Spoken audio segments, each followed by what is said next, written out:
Back to the deep dive. This is where we take the source material you shared with us and, well, we really dig in. We try to pull out the most important knowledge, the key insights. Think of it as, getting you up to speed quickly on some complex stuff. Exactly. We sift through it all, find those core takeaways, and hopefully help you see the bigger picture that might be buried in all the details. It's about getting you to those aha moments, right? Without the usual information overload. And for this deep dive, wow, you've given us a case study that is absolutely fascinating and frankly pretty sobering too. We're looking at the story of a guy named Brian Spitz. This is in the Houston, Texas real estate market, which was booming. And it's about a scheme that, according to the documents we've looked at, cost people millions. Yeah, the sources really paint a picture here. It's not just, a few deals gone bad. It sounds much more intricate. They actually describe it as systemic deception, emotional manipulation, and an empire of lies. Empire of lies. Okay. That's quite a phrase. Right. Let's unpack this then. So the scene is Houston real estate, big market, lots of people looking for opportunity, maybe trying to invest, build some wealth, that kind of thing. And Brian Spitz steps into this environment. How did he, position himself? What was his angle? Well, according to the material, he branded himself as a kind of real estate savant, a genius, basically. And he had a really powerful tool at his disposal. He was operating under a franchise agreement with a very recognizable name, HomeVestors, the we buy ugly houses people. Oh, right. Everyone knows those signs. Exactly. So that name carries weight. And his pitch, as the sources detail it, was incredibly tempting. Something like, low risk, high return, I'll handle the flipping part, you just enjoy the profits. Okay, yeah, that sounds like the dream pitch, doesn't it? Especially in a hot market like Houston was. Easy money, someone else does the hard work. But based on these sources, this is where it starts to get really interesting and, well, pretty dark. He wasn't actually flipping houses in the way people thought, was he? Precisely. The sources state that behind that confident front, it was kind of chaos and a deliberate strategy. They call it flipping paperwork. Flipping paperwork? What does that even mean? Well, court documents highlight things like forging and closing documents, faking invoices for rehab work that, never actually happen, and manipulating property title transfers, just moving paper around, essentially. Oh, so investors thought they were putting money into actual physical properties. Maybe houses being fixed up to sell for a profit. But the reality was just a pile of fake documents.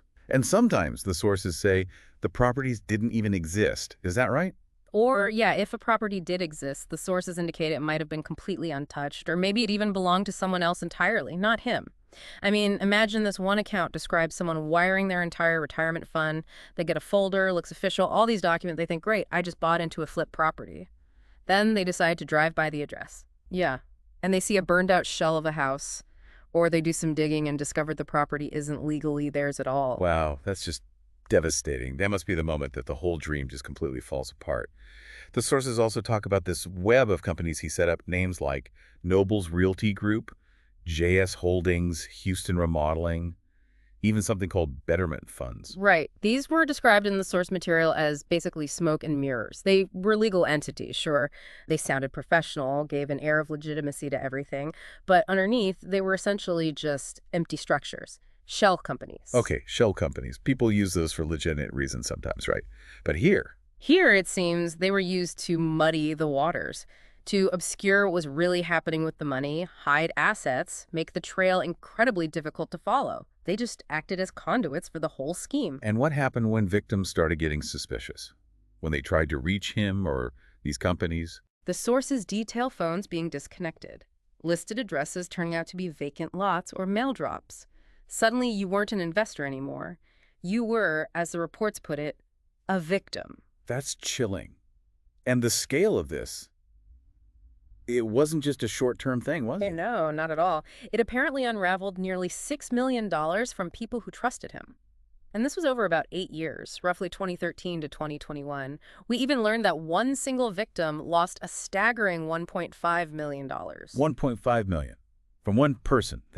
It's hard to grasp. Yeah. And the sources really drive home that this wasn't just, numbers on a spreadsheet. This was people's homes, tuition money for their kids, funds for medical surgeries. It was their entire future, their dreams gone. Yeah. It paints this picture of Spitz not just stealing cash, but fundamentally wrecking lives. And it really brings up a big question, doesn't it, about trust, especially when a familiar brand name is involved.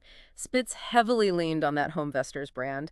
Lots of people recognized it from the We Buy Ugly Houses billboards, and you just sort of implicitly trust it. Yeah, you see the name, you assume legitimacy. Exactly. But here's a critical detail the sources reveal. HomeVestors had actually terminated their franchise agreement with him years before this all came crashing down.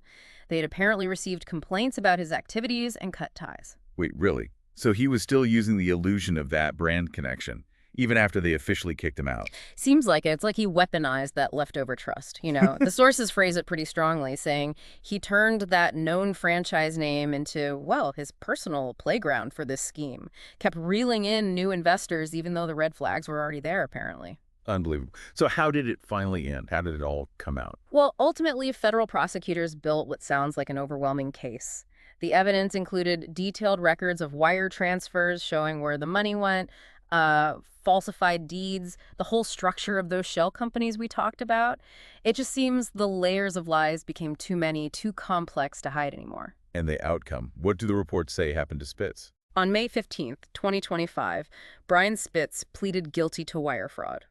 The sources state he's now facing a very significant federal prison sentence, potentially up to 20 years. So the person who sold this dream of easy riches is now, watching his own reality crumble. It's just such a stark reminder, isn't it? That sophisticated white-collar crime, it doesn't look like the movies. It's not a villain in a ski mask. The sources make this really critical point. This kind of fraud today wears cologne, not a ski mask. Exactly. It looks like someone you might know. Someone polished, professional, someone who seems trustworthy with contracts and slick presentations. So if we connect this specific story back to the bigger picture, Yeah. what are the lessons here? The betrayal wasn't just the crime itself, but how it sort of exploited that illusion of safety from trusted names and smooth talk. What does this case tell us, the listeners? Well, first, I think it really underscores that a brand name, even a really well-known one like HomeVestors, isn't an automatic shield. It's not a guarantee of safety or due diligence. You absolutely have to dig deeper yourself. Ask the tough questions. Don't just let name recognition equal automatic trust. You have to verify. Right. Verify, verify, verify. And that old saying, if it sounds too good to be true. It probably is. The sources put it pretty sharply. If a real estate deal feels that good, you should probably assume it's wrapped in litigation or something dodgy. This case really shows that real estate isn't some guaranteed shortcut to getting rich. It takes real diligence. And those promises of fast, easy cash, they can have these invisible, absolutely devastating costs hidden inside. And maybe the most unsettling point. Yeah, the sources stress that this kind of fraud doesn't always come from some shadowy stranger. It might look like your neighbor, it could be a mentor figure you really look up to, or even someone running investment seminars that seem totally legitimate, maybe even within your own community circles. It just reinforces that idea, doesn't it? That being successful in investing and just protecting yourself, it's about being smart and diligent first, not just chasing quick riches. It means questioning everything, taking the time to really verify who you're dealing with, what the deal actually is. Every single detail. Because, and the sources phrase this so powerfully, wealth built right doesn't ruin lives. Real wealth creation shouldn't destroy people. Yeah. And I guess the final, really provocative thought that this whole deep dive leaves us with, and this comes straight from the source material, is this idea. A house made of lies can still look like a dream, right up until that foundation gives way and the whole thing just collapses. It's a powerful and, frankly, tragic reminder of why that diligence, asking the hard questions and verifying who you trust with your future, why it's all just absolutely essential.